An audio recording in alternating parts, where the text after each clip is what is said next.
नमस्कार प्यारे विद्यार्थियों। आज हम आपके सामाजिक में चैप्टर नंबर 5 उसमें देखिए उद्योग, आप मोबाइल स्क्रीन पे देख रहे हो अपने, तो इसका अध्ययन करेंगे। उद्योग क्या होते हैं और क्या नहीं होते हैं, कहाँ कहाँ इसका किस तरह का कच्चे माल की आवश्यकता होती है, आकार प्रकार क्या होता है, किस आधार पर इसके कितने प्रकार होते हैं, वो सारी चीज़ें हम इसमें देखने वाले हैं। और इसका वितरण किस प्रकार से है, कहाँ किस प्रकार के उद्योग लगाए जाते हैं, किस तरह के कच्चे माल और इसके लिए मशीनों को आदि का प्रयोग किया जाता है, ये सारी चीज़ें इसमें देखने वाले हैं। ठीक है, तो आइए स्टार्ट करते हैं। सबसे पहले देखो, क्या आपने कभी ये विचार किया कि लिखने की अभ्यास पुस्तिका जो आप इस्तेमाल में लाते हैं वह निर्माण की लंबी प्रक्रिया के बाद आपके पास पहुंचती है। इसके जीवन की शुरुआत किससे होती है? वृक्ष से। उससे काटा जाता है और लुगदी मिल तक उसको ले जाया जाता है। वह वृक्षों की लकड़ी को संसाधित एवं काष्ठ लुगदी में परिवर्तित किया जाता है। काष्ठ लुगदी को रासायनिक द्रव्य के साथ मिलाया जाता है। देखो, जो कॉपी का कागज़ हुआ या फिर किताब का हुआ, उसको किस तरह से बनाया जाता है, तो वृक्ष जो होते हैं, पेड़ होते हैं, उसको काटा जाता है। काटने के बाद उसको जो कागज़ की लुगदी बन तैयार होती है उससे पहले, तो उसको लुगदी मिल जो होती है वहाँ तक उसको ले जाते हैं। फिर लकड़ी को संसाधित करके काष्ठ लुगदी में परिवर्तित किया जाता है और काष्ठ लुगदी को रासायनिक द्रव्य के साथ मिलाया जाता है। और उसके बाद क्या होता है, अंततः मशीनों के द्वारा कागज़ के रूप में उसको परिवर्तित किया जाता है। ठीक है, अब ये कागज़ प्रेस में जाता है जहाँ रसायनों से निर्मित स्याही का इस्तेमाल पृष्ठों पर रेखाएं छापने में किया जाता है। इसके उपरांत पृष्ठों को अभ्यास पुस्तिका के रूप में बांधकर वो पैक करके बिक्री के लिए बाज़ार भेज दिया जाता है। तो और अंत में ये आपके हाथों में पहुंचती है। तो इस प्रकार की इतनी सारी प्रक्रियाओं से गुजर कर के एक जो पुस्तक होती है वो आपके पास पहुंचती है। तो इससे ये पता चलता है कि इसके लिए उद्योगों की आवश्यकता होती है, उसको संसाधित करने के लिए और उसकी लुगदी तैयार करने के लिए। उसके बाद भी कई तरह के ऐसे उपकरण इस्तेमाल किए जाते हैं ताकि वो कोई भी प्रोडक्ट जो होता है वो तैयार होकर के निकलता है। आगे देखेंगे हम, द्वितीय क्रियाकलाप या विनिर्माण में कच्चे माल को लोगों के लिए अधिक मूल्य के उत्पादों के रूप में परिवर्तित किया जाता है। जैसा कि आपने कभी देखा होगा, लुगदी कागज़ के रूप में और कागज़ अभ्यास पुस्तिका के रूप में कैसे निर्मित होती है। ये विनिर्माण प्रक्रिया 2 चरणों को प्रदर्शित करती है।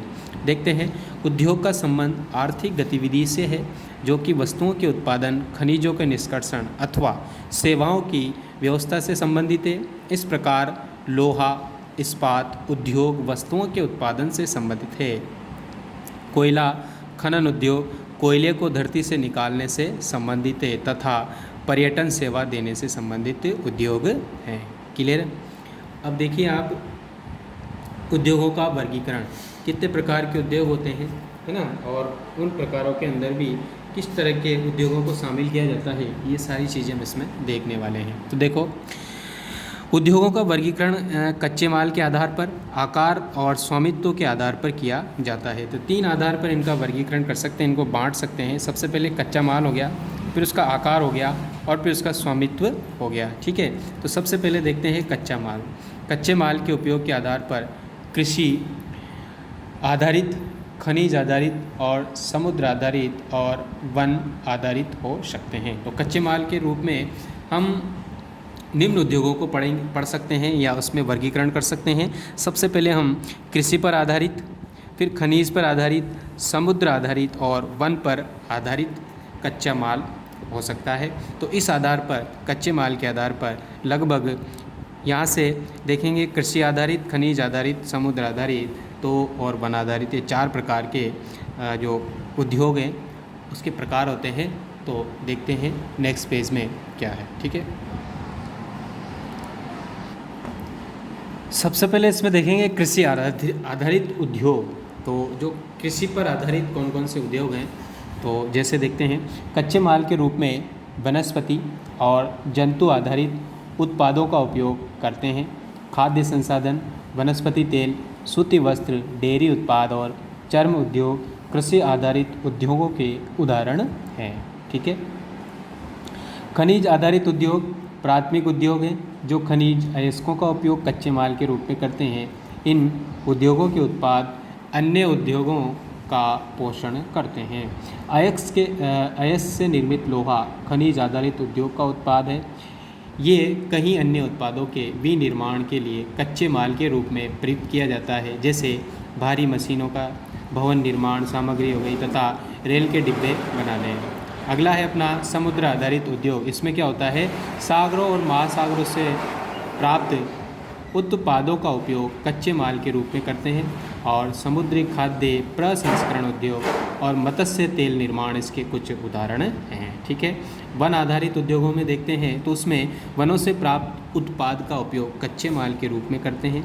लुगदी एवं कागज़, औषध रसायन, दवाइयाँ आदि जो बनती है, फर्नीचर उद्योग हो गया और भवन निर्माण वनों से संबंधित उद्योग होते हैं। ठीक है। नेक्स्ट है अपना आकार के आधार पर। तो आकार के आधार पर कितने प्रकार के उद्योग होते हैं वो आइए देखते हैं। उद्योगों का आकार तात्पर्य निवेश की गई पूंजी की राशि, नियोजित लोगों की संख्या और उत्पादन की मात्रा से है। तो यहाँ से आप अंडरलाइन करिए इसको। उद्योग के आकार का तात्पर्य निवेश की गई पूंजी की राशि और नियोजित लोगों की संख्या और उत्पादन की मात्रा से है। आकार के आधार पर उद्योगों को दो भागों में बांट सकते हैं। सबसे पहले लघु आकार के उद्योग और एक है बृहद आकार के, यानी छोटे और बड़े। कुटीर या घरेलू उद्योग छोटे पैमाने के उद्योग होते हैं जिसमें दस्तकारों के द्वारा उत्पादों का विनिर्माण हाथ से होता है, यानी इसमें कोई मशीनों का आदि का प्रयोग नहीं किया जाता लघु उद्योग में, और ये छोटे पैमाने पर होते हैं और ये लगभग इसमें ज़्यादातर उत्पादों का जो निर्माण होता है वो हाथों के द्वारा ही होता है। टोकरी की बुनाई, मिट्टी के बर्तन और अन्य हस्त निर्मित वस्तुएं कुटीर उद्योगों के उदाहरण हैं। बड़े पैमाने के उद्योग जो बड़ी मात्रा में वस्तुओं का उत्पादन करते हैं, उनकी तुलना में छोटे पैमाने के उद्योग कम पूंजी व प्रौद्योगिकी का उपयोग करते हैं। तो बड़े पैमाने के उद्योगों में पूंजी का निवेश अधिक और प्रयुक्त प्रौद्योगिकी उच्च स्तरीय होती है, जैसे रेशम बुनाई और खाद्य प्रक्रमण उद्योग लघु पैमाने के उद्योग है। ठीक है। आप ये चित्र देखिए, खाद्य प्रक्रमण की अवस्थाएं। ठीक है, किस तरह से मखाने जो होता है उसका ये उत्पादन हो रहा है यहाँ पे। आगे देखिए हम, रेशम की बुनाई खाद्य प्रक्रमण उद्योग लघु पैमाने के उद्योग हैं। ऑटोमोबाइल और भारी मशीनों का उत्पादन बड़े पैमाने के उद्योग हैं। जो बड़ी बड़ी मशीनरी होती है उनका निर्माण करना और उन्हें बनाना एक बहुत उच्च स्तरीय कार्य है जो बड़े पैमानों के उद्योग में आता है। अगला है अपना स्वामित्व के आधार पर उद्योगों का वर्गीकरण। स्वामित्व के आधार पर उद्योगों को निजी क्षेत्र, राज्य स्वामित्व तथा सार्वजनिक क्षेत्र, संयुक्त क्षेत्र और सहकारी क्षेत्र में वर्गीकृत किया जा सकता है। तो सबसे पहले देखें, निजी क्षेत्र के उद्योगों का स्वामित्व और संचालन या तो एक व्यक्ति द्वारा होता है या व्यक्तियों का कुछ समूह होता है। तो यानी इसमें जो नियंत्रण होता है सभी तरह का वो व्यक्ति के पास, स्वयं के पास होता है, जो भी उस उद्योग को लगाता है और चलाता है। ठीक है प्यारे बच्चों, आगे देखें।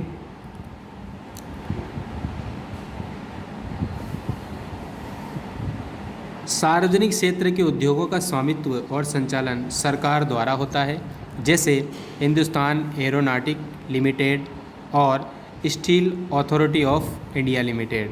तो जो सार्वजनिक क्षेत्र के उपक्रम होते हैं, जो उद्योग लगाए जाते हैं, उन पर संपूर्ण नियंत्रण किसका होता है? सरकार का होता है। ठीक है, जैसे इसमें कुछ उदाहरण यहाँ पर दिए गए हैं। अब संयुक्त क्षेत्रों के उद्योगों को देखते हैं। Turn your page.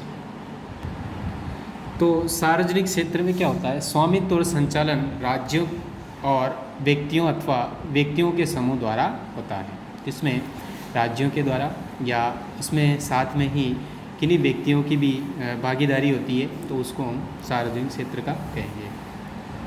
मारुति उद्योग लिमिटेड संयुक्त क्षेत्र वाले उद्योग उनको कहते हैं जो जिनमें स्वामित्व और संचालन राज्यों और व्यक्तियों अथवा व्यक्तियों के समूह के द्वारा होता है। ठीक है, तो मारुति उद्योग लिमिटेड संयुक्त क्षेत्र उद्योग का एक उदाहरण है। सरकारी क्षेत्र के उद्योगों का स्वामित्व और संचालन कच्चे माल के उत्पादकों या पूर्तिकारों, कामगारों अथवा दोनों द्वारा होता है। आनंद मिल्क यूनियन लिमिटेड एवं सुधा डेयरी सहकारी उपक्रम के उत्तम उदाहरण हैं। इस चित्र में आप देख रहे हो सुधा डेयरी का। ठीक है, तो उद्योगों को स्थिति को प्रभावित करने वाले कारक कौन कौन से हैं। ठीक है, तो उनमें सबसे पहले हम देखते हैं, यहाँ पे जो चित्र दे रखा है, ऐसे कुछ महत्वपूर्ण कारक हैं जिनसे उद्योग जो प्रभावित होते हैं। जैसे जल की मात्रा है, बाजार, पूंजी की आवश्यकता होती है, श्रम की आवश्यकता होती है, कच्चे माल की आवश्यकता होती है। ठीक है, उसके अलावा कुछ ऐसी चीज़ें हैं जैसे संचार की आवश्यकता हो गई, परिवहन की आवश्यकता हो गई, भूमि चाहिए और विद्युत की भी इसमें आवश्यकता होती है। तो इन सब चीज़ों से जो है उद्योग प्रभावित होते हैं ये प्रभावित करने वाले मुख्य कारकों में गिने जाते हैं। ठीक है, तो वे कारक जो उद्योगों की स्थिति को प्रभावित करते हैं, कच्चे माल की उपलब्धता, भूमि, जल, श्रम शक्ति, पूंजी, परिवहन और बाजार है। उद्योग उन्हीं स्थानों पर केंद्रित होते हैं जहां इनमें से कुछ या ये सभी कारक आसानी से उपलब्ध होते हैं। ठीक है, तो इनमें से अधिकतर जो कारक एक जगह उपस्थित होंगे जहां पर ये पाए जाएंगे, वहीं पर उद्योग धंधे स्थापित होते हैं। ठीक है, क्योंकि ये महत्वपूर्ण कारक होते हैं, इनके अभाव में कहीं पर भी किसी भी प्रकार का उद्योग लगाना संभव नहीं होता है। ठीक है, तो कभी कभी सरकार कम दाम पर विद्युत उपलब्धता, कम परिवहन लागत तथा अन्य अवसंरचना जैसे प्रोत्साहन प्रदान करती है ताकि पिछड़े क्षेत्रों में भी उद्योग स्थापित किया जा सके। औद्योगिकरण से प्राय नगरों और शहरों का विकास एवं वृद्धि होती है। ठीक है, तो जहाँ उद्योग विकसित होते हैं वहाँ पर उस नगर या शहर का या स्थान के आसपास के क्षेत्रों का विकास भी सर्वाधिक होता है। ठीक है, अब देखते हैं औद्योगिक तंत्र। औद्योगिक तंत्र में निवेश, प्रक्रम और निर्गत शामिल होते हैं। 3 तरह की प्रक्रिया इसमें शामिल होती है, निवेश, प्रक्रम और निर्गत। निवेश में कच्चे माल, श्रम और भूमि, लागत, जल की उपलब्धता, परिवहन, विद्युत और अन्य अवसंरचना को शामिल किया जाता है। प्रक्रम में कई तरह के क्रियाकलाप शामिल हैं जो कच्चे माल को परिष्कृत माल में परिवर्तित करते हैं, यानी कच्चे माल को एक अच्छे उत्पाद के रूप में परिवर्तित कर दिया जाता है। उसके बाद जो 3rd नंबर की प्रोसेस होती है उसमें निर्गत, जो अंतिम उत्पाद और इससे अर्जित आय से है। सूती वस्त्र उद्योग के संदर्भ में कपास, मानव श्रम, कारखाना और परिवहन लागत निवेश हो सकते हैं। प्रक्रमों में ओटाई, कटाई, बुनाई, रंगाई, छपाई आदि को शामिल किया जा सकता है। कमीज जिसे आप पहनते हैं वह एक उत्पादन है। ठीक है, तो एक कमीज का उत्पादन इन्हीं 3 प्रक्रियाओं से होकर गुजरता है, निवेश, प्रक्रम और निर्गत। ठीक है, तो आगे देखें औद्योगिक प्रदेश। ऐसे कौन कौन से प्रदेश हैं जहाँ पर उद्योगों का विकास सर्वाधिक हुआ है और जहाँ सर्वाधिक मात्रा में उद्योग पाए जाते हैं। औद्योगिक प्रदेश का विकास तब होता है जब कई तरह के उद्योग एक दूसरे के निकट स्थित होते हैं और वे अपनी निकटता के लाभ आपस में बांटते हैं। विश्व के प्रमुख औद्योगिक प्रदेश पूर्वोत्तर अमेरिका, पश्चिमी और मध्य यूरोप, पूर्वी यूरोप और पूर्वी एशिया है। मुख्य औद्योगिक प्रदेश अधिकांशतः शीतोष्ण कटिबंधीय क्षेत्रों में, समुद्री पत्तनों के समीप और विशेष तौर पर कोयला क्षेत्रों के निकट स्थित होते हैं, क्योंकि उद्योगों के लिए इन की आवश्यकता सर्वाधिक होती है और जहाँ पर इन आवश्यकताओं की पूर्ति होती है वहीं पर उद्योग धंधे स्थापित किए जाते हैं। ठीक है, आप नेक्स्ट पेज में जो चित्र देख रहे हैं विश्व का, ये वर्ल्ड मैप है, तो उसमें उद्योगों का जो वर्गीकरण है वो इस आधार पर है कि किस प्रदेश में यानी किस देश में ज़्यादा उद्योग धंधे स्थापित किए गए हैं। ठीक है, देखिए नेक्स्ट पेज। इसमें देखिए चित्र में आप देखेंगे कि विश्व में उत्तरी अमेरिका में कई तरह के ऐसे उद्योग धंधे विकसित हैं। तो पहले आप इसको देखिए, विश्व की औद्योगिक पट्टी है ना, जो इस तरह का ये जो क्षेत्र है यहाँ पर ये औद्योगिक पट्टी कहलाती है। तो यहाँ सर्वाधिक उद्योगों की स्थापना हो रखी है। ठीक है, इसमें देखो आप, फिर औद्योगिक प्रदेश ये वाले हैं जो ब्लैक से देख रहे हो आप इसमें। तो अमेरिका में देखोगे तो ये वाला क्षेत्र है, सॉरी अफ्रीका में, और ये अपना एशिया महाद्वीप है और इधर यूरोप है। ठीक है, ये उत्तरी अमेरिका है और ये दक्षिणी अमेरिका है, ये ऑस्ट्रेलिया है। तो ऑस्ट्रेलिया का जो ब्रिस्बेन शहर है यहाँ पर उद्योगों की मात्रा ज़्यादा है। चीन में देखिए आप यहाँ पे बीजिंग है ना, और इधर आगे चलते हैं, फरगना घाटी है, ये अरब कंट्रीज़ है। इधर देखिए यहाँ पे ईरान, इराक, कुवैत, इज़राइल, ये वाले जो देश हैं। ठीक है, तो पश्चिमी यूरोप में भी कुछ स्थान ऐसे हैं जहाँ उद्योग धंधे स्थापित हैं। एशिया हो गया, और ये सब इसमें हम आसानी से देख सकते हैं। ठीक है, और भारत के संदर्भ में अगर हम बात करें तो उनमें मुंबई, पुणे, समू, बेंगलोर, तमिलनाडु प्रदेश, हुगली प्रदेश ये कलकत्ता में पड़ता है, अहमदाबाद, बड़ौदा गुजरात, छोटा नागपुर, और औद्योगिक प्रदेश विशाखापट्टनम, गुंटूर औद्योगिक प्रदेश, गुड़गांव, दिल्ली और मेरठ औद्योगिक प्रदेश, और कोल्लम, तिरुवनंतपुरम औद्योगिक प्रदेश हैं। भारत के संदर्भ में बात करें तो भारत में इन प्रदेशों में और इन स्थानों पर औद्योगिक प्रदेश कहे जाते हैं, और यहाँ पर सर्वाधिक मात्रा में उद्योग धंधे विकसित हुए हैं। ठीक है, ये हम यहाँ देखते हैं, एक औद्योगिक विपदा है यूनियन कार्बाइड फैक्ट्री, ये इसके बारे में आपने सुना भी होगा। इसमें क्या हुआ था, उद्योगों में दुर्घटना विपदा मुख्य रूप से तकनीकी यानी टेक्निकल फॉल्ट के कारण आता है। तो उसकी विफलता या संकट उत्पन्न करने वाले पदार्थों को बेतरतीब उपयोग के कारण घटित होती है। भोपाल में 3 दिसंबर 1984 को लगभग 00.30 यानी 12:30 बजे घटित अब तक की सबसे त्रासदपूर्ण औद्योगिक घटना है। बात है 3 दिसंबर 1984 की, कहाँ की, भोपाल से की, जो मध्य प्रदेश में है। ये एक प्रौद्योगिकी दुर्घटना थी जिसमें यूनियन कार्बाइड के कीटनाशी कारखाने से हाइड्रोजन साइनाइड तथा प्रतिक्रियाशील उत्पादों के साथ साथ अत्यंत विषैली मिथाइल आइसोनेट MIC गैस का रिसाव हुआ था, और 1989 में सरकारी सूचना के अनुसार 35,598 व्यक्तियों की मृत्यु हो गई थी। हज़ारों लोग जो बच गए वे आज भी एक या अधिक बीमारियों जैसे अंधापन हो गया, प्रतिरक्षा तंत्र की विकृति हो गई और आंत्रशोथ विकृतियों आदि से पीड़ित हैं। कब की बात है, 3 दिसंबर 1984। कहाँ की बात है, भोपाल, मध्य प्रदेश। ठीक है, तो नेक्स्ट पेज देखिए। 23 दिसंबर 2005 में चीन के गाओ कायो चोंगजिंग से, ये शहर का नाम है, जगह का नाम है, उसमें गैस का जो कुआं था उसमें विस्फोट के कारण 243 लोगों की मृत्यु और 9,000 लोग दुर्घटनाग्रस्त हो गए थे। इन स्थानों से 64,000 लोगों को विस्थापित किया गया। कई लोग विस्फोट के कारण भाग न सकने के कारण मर गए।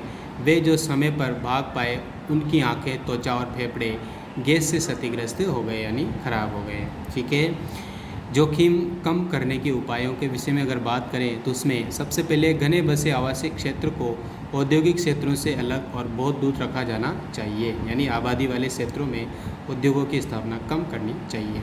उद्योगों के समीप बसने वाले लोगों को दुर्घटना होने की स्थिति में विषैले या खतरनाक पदार्थों के संग्रहण और उनके संभव प्रभावों का ज्ञान होना चाहिए।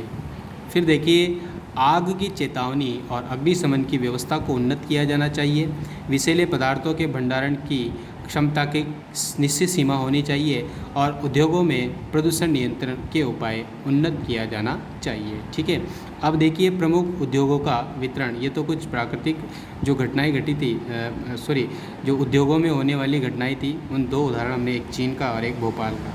ठीक है, प्रमुख उद्योगों का वितरण देखेंगे। विश्व में प्रमुख उद्योग यानी किस तरह के उद्योगों का विकास हुआ और कहाँ, मतलब किस तरह के उद्योग लगे हुए हैं, तो उनमें देखेंगे लौह इस्पात उद्योग, सूती वस्त्र का उद्योग है और सूचना एवं प्रौद्योगिकी उद्योग है। लौह इस्पात उद्योग और वस्त्र उद्योग काफ़ी पुराने उद्योग हैं, जबकि सूचना प्रौद्योगिकी उद्योग एक नया उभरता उद्योग है। वे देश जिसमें लौह इस्पात उद्योग अवस्थित है उनमें जर्मनी, संयुक्त राज्य अमेरिका, चीन, जापान और रूस हैं। वस्त्र उद्योग में भारत, हांगकांग, दक्षिण कोरिया, जापान और ताइवान मुख्य केंद्र हैं। सूचना प्रौद्योगिकी उद्योग के केंद्र में मध्यवर्ती कैलिफोर्निया के सिलिकॉन घाटी और भारत के बेंगलुरु प्रदेश सम्मिलित किए जाते हैं। तो सबसे पहले देखते हैं लौह इस्पात उद्योग। अन्य उद्योगों की तरह लौह इस्पात उद्योग में भी बहुत से निवेश प्रक्रम और निर्गत शामिल है। यह एक पोषक उद्योग है जिसके उत्पाद अन्य उद्योगों के लिए कच्चे माल के रूप में प्रयुक्त होते हैं। उद्योग के लिए निवेश में श्रम, पूंजी, स्थान और अन्य अवसंरचना के साथ साथ लौह अयस्क, कोयला और चूना पत्थर कच्चे माल के रूप में सम्मिलित हैं। लौह अयस्क से तो इतनी सारी चीज़ों की इस लौह अयस्क उद्योग में सम्मिलित किया जाता है। श्रम की आवश्यकता होगी, पूंजी चाहिए, स्थान और अन्य अवसंरचना के साथ लौह अयस्क, कोयला और चूना पत्थर कच्चे माल के रूप में इसमें सम्मिलित किए जाते हैं। कौन से उद्योग में? लौह इस्पात उद्योग। ठीक है, नेक्स्ट देखिए, लौह अयस्क से इस्पात निर्माण की प्रक्रिया में भी कई चरण शामिल हैं। कच्चे माल को झोंका भट्टी में रखा जाता है जहां ये प्रगलित होता है। इसके बाद ये परिशोधित होता है और प्राप्त उत्पाद इस्पात होता है। जो उत्पाद प्राप्त होता है वो क्या होता है? इस्पात होता है, जो अन्य उद्योगों में कच्चे माल के रूप में प्रयुक्त किया जा सकता है। जब इस्पात का निर्माण हो जाता है तो ये कोई दूसरे उद्योगों के काम में आता है और वहाँ से भी अन्य उत्पाद तैयार किए जा सकते हैं। इस्पात कड़ा होता है और इसे आसानी से काटा और आकार दिया जा सकता है अथवा इससे तार बनाए जा सकते हैं।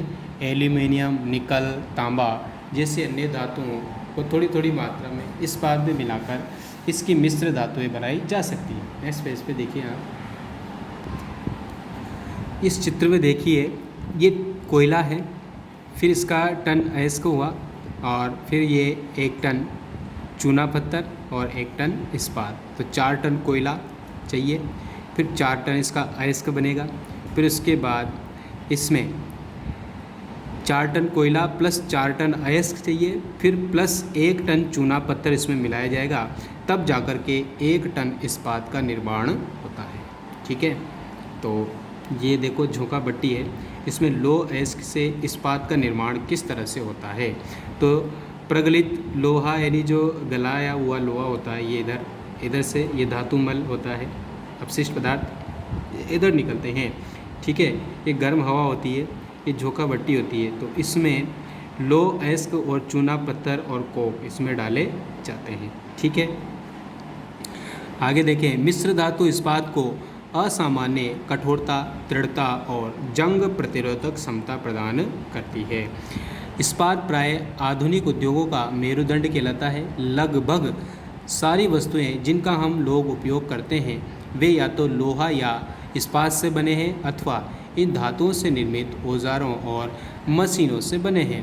पोत हुआ, रेलगाड़ी, ट्रक, ऑटो अधिकांशतः इस्पात से बने होते हैं। यहाँ तक कि सेफ्टी पिन, सुइयाँ जिनका उपयोग आप करते हैं वे भी इस्पात से ही बनी होती है। ठीक है, और इस्पात जानते हो किससे? लौह अयस्क ये बनता है और फिर इससे कई तरह की चीज़ें बनाई जाती है। इस्पात की पाइपलाइन से तेल प्रवाहित किया जाता है। खनिजों का खनन इस्पात के उपकरणों से होता है। कृषि के यंत्र प्राय इस्पात के ही बने होते हैं। विशाल भवनों का ढांचा इस्पात का बनाया जाता है। 1800 ईस्वी के पूर्व इस्पात उद्योग वहाँ स्थित थे जहाँ कच्चा माल, विद्युत आपूर्ति और बहता जल आसानी से उपलब्ध हो जाते हैं। तो ये एक मतलब प्राथमिक चीज़ें हैं किसी के भी लिए भी, कच्चा माल होना, विद्युत की आपूर्ति होना और जल। ठीक है, बाद में उद्योग के लिए आदर्श स्थिति कोयला के क्षेत्र के समीप, अब उसके बाद में ये जहाँ पर कोयला प्रचुर मात्रा में पाया जाता है वहाँ पर स्थापित होने लगे नहरों और रेलवे के निकट भी स्थापित होने लगे। 1950 के बाद लोहा और इस्पात उद्योग समुद्र पतन के निकट सपाट भूमि के विशाल क्षेत्रों में केंद्रित होने शुरू हो गए। ऐसा इसलिए हुआ क्योंकि इस्पात निर्माण का कार्य इस समय तक बहुत विशाल हो गया और लौह अयस्क विदेशों से आयात करना पड़ता था। भारत में लौह इस्पात उद्योग कच्चा माल, सस्ते श्रमिक, परिवहन और बाजार आदि। तो आगे देखेंगे, इस चित्रों को देख लेते हैं। लौह इस्पात उद्योग की परिवर्तनशील अवस्थिति, ये उद्योग है। तो 1950 से अब तक की सर्वोत्तम स्थिति, ये जो आप देख रहे हो समुद्री किनारे भी अब ये स्थापित होने लग गए हैं। ठीक है, तो 80 से पूर्व सर्वोत्तम अवस्थिति इस तरह की यहाँ हुआ करती थी और अब 1850 से 1950 तक की सर्वोत्तम अवस्थिति। ठीक है, तो ये सारी चीज़ें हम इस पैराग्राफ में पढ़ चुके हैं। नेक्स्ट पेज देखिए। तो इन सब का लाभ लेते हुए विकसित हुए हैं भारत में सभी महत्वपूर्ण इस्पात उत्पादक केंद्र। जैसे भारत की बात करते हैं तो भिलाई, दुर्गापुरा, बर्नपुर, जमशेदपुर, राउरकेला, बोकारो एक ही प्रदेश में स्थित हैं जो 4 राज्यों में फैले हुए हैं, जैसे पश्चिम बंगाल, झारखंड, उड़ीसा और छत्तीसगढ़। ठीक है, तो भद्रावती विजयनगर कर्नाटक में है और ये भी लौह इस्पात के केंद्र हैं। विशाखापट्टनम ये आंध्र प्रदेश में है, सलेम तमिलनाडु में और अन्य महत्वपूर्ण इस्पात के केंद्र हैं जो स्थानीय संसाधनों का उपयोग कर रहे हैं। ठीक है, इस चित्र में आप ये देखेंगे कि प्रमुख लौह इस्पात उत्पादन के क्षेत्र कहाँ कहाँ हैं। जैसे ये जर्मनी में है, इधर जापान में, रूस में और भारत में भी हैं। तो ऐसे कई देश हैं। संयुक्त राज्य अमेरिका में भी है, कनाडा में भी हैं और इधर दक्षिण अमेरिका में देखेंगे तो ब्राज़ील में है। चलो आगे देखते हैं। सबसे पहले हम इंडिया वाले जो कुछ स्थान हैं, जैसे जमशेदपुर। ठीक है, तो यहाँ पर किस तरह का इस्पात कारखाना है। तो 1947 से पूर्व भारत में केवल एक इस्पात का कारखाना था, Tata iron and steel company limited, TISKO। ठीक है, CO टिस्को जिसको कहते हैं। तो यह निजी स्वामित्व में था, निजी क्षेत्र का कारखाना था। स्वतंत्रता के बाद सरकार ने ये काम अपने हाथ में लिया और बहुत से लौह इस्पात संयंत्र स्थापित किए। झारखंड में स्वर्णरेखा और खर कई नदियों के संगम के समीप साकची में सन 1907 में टिस्को की शुरुआत की गई थी। बाद में साकची का नाम बदलकर जमशेदपुर रखा गया। भौगोलिक रूप से जमशेदपुर देश में लौह इस्पात केंद्र के रूप में सर्वाधिक सुविधाजनक स्थान है। ठीक है, कहाँ पर? झारखंड में। तो नेक्स्ट पेज पे देखिए। तो ये जमशेदपुर लौह इस्पात उद्योग की स्थिति आप मानचित्र में देख रहे हैं। तो ये रेड कलर के जो हैं ये सड़क मार्ग हैं और इस तरह से ये जो है ये रेलवे लाइन है, यहाँ पे ये निकल रही है। तो यहाँ पर इस तरह से ये नदी है स्वर्णरेखा और ये खरकई नदी है, इसके किनारे बसे हुए हैं। तो साकची को कई कारणों से इस्पात संयंत्र स्थापित करने के लिए चुना गया। ये स्थान बंगाल नागपुर रेल मार्ग पर काली माटी स्टेशन से मात्र 32 किलोमीटर की दूरी पर था। ये स्थान लौह अयस्क, कोयला और मैग्नीज निक्षेपों के साथ साथ कोलकाता के निकट भी था, जहां विशाल बाजार उपलब्ध था। टिस्को को झरिया कोयला क्षेत्रों में कोयला और ओडिशा तथा छत्तीसगढ़ से लौह अयस्क, चूना पत्थर, डोलोमाइट और मैग्नीज प्राप्त होता है। खरकई और स्वर्णरेखा नदियों से पर्याप्त जल की आपूर्ति होती है और सरकारी प्रोत्साहनों से पर्याप्त पूंजी भी उपलब्ध होती है। तो इन सब चीज़ों की उपलब्धता के कारण यहाँ इस्पात उद्योग आसानी से अवस्थित किया जा सका, लगाया जा सका। जमशेदपुर में टिस्को की स्थापना के बाद कई अन्य औद्योगिक संयंत्र स्थापित किए गए। इनमें रसायन हो गया, इंजनों के पुर्जे, कृषि उपकरण, मशीनें, टिन की चादरें, केबल और तार का उत्पादन यहाँ किया जाने लग गया। भारत में लौह इस्पात उद्योग के विकास से त्वरित औद्योगिक विकास आरंभ हुआ। भारतीय उद्योगों के लगभग सभी क्षेत्र अधिकांशतः अपने आधारभूत अवसंरचना के लिए लौह इस्पात उद्योग पर निर्भर हैं। तो भारतीय लौह इस्पात उद्योग में बृहद समकलित इस्पात संयंत्रों के साथ साथ लघु, नेक्स्ट पेज देखिए, इसमें इस्पात मिल भी सम्मिलित है। इसमें द्वितीयक उत्पादक, रोलिंग मिल और सहायक उद्योग भी शामिल है। अब पिट्सबर्ग ये कहाँ के है? संयुक्त राज्य अमेरिका का एक महत्वपूर्ण इस्पात नगर है। तो पिट्सबर्ग के इस्पात उद्योग को स्थानीय सुविधाएं उपलब्ध है। कच्चा माल जैसे कोयला पिट्सबर्ग में उपलब्ध हो जाता है, जबकि लोएस्क मिनीसोटा की लोहे की खानों से प्राप्त होता है। पिट्सबर्ग से लगभग 1500 किलोमीटर दूर है। इन खानों और पिट्सबर्ग के बीच नौ परिवहन का सर्वोत्तम मार्ग है। नौ मतलब समुद्री जहाज वगैरह चलते हैं। ग्रेट लेक्स जलमार्ग आता है।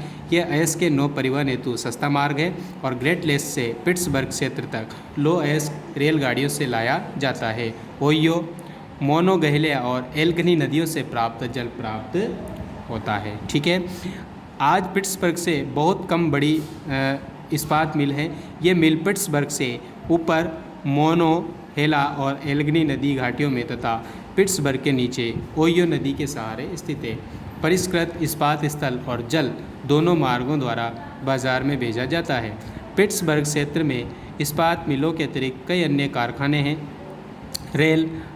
रेल पटरी उपकरण और भारी मशीनों के उत्पाद में इस्पात का प्रयोग कच्चे माल के रूप में करते हैं। तो इस्पात का कई तरह का उपयोग है। तो यानी ज़्यादातर जो उद्योगों में और जो दूसरी वस्तुएं बनाई जाती है उसमें इस्पात को कच्चे माल के रूप में इस्तेमाल किया जाता है। ठीक है, अब हम पढ़ेंगे सूती वस्त्र उद्योग। धागे से कपड़े की बुनाई एक प्राचीन कला है। कपास, ऊन, सिल्क, जूट और पटसन का प्रयोग वस्त्र निर्माण में होता है। उपयोग में लाए गए कच्चे माल के आधार पर वस्त्र उद्योग का वर्गीकरण किया जा सकता है। रेशे वस्त्र उद्योग के कच्चे माल हैं। रेशे प्राकृतिक या मानव निर्मित भी हो सकते हैं। प्राकृतिक रेशे ऊन, सिल्क, कपास, लिनन, जूट से प्राप्त किए जाते हैं।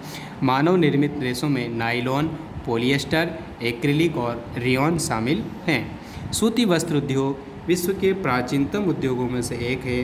18वीं सदी की औद्योगिक क्रांति तक सूती वस्त्र हस्तकताई तकनीक एवं हथकरघों से बनाया जाता था और 18वीं सदी में पावर लूम ने पहले ब्रिटेन में और बाद में विश्व के अन्य दूसरे भागों में सूती वस्त्र उद्योग के विकास को आगे बढ़ाया।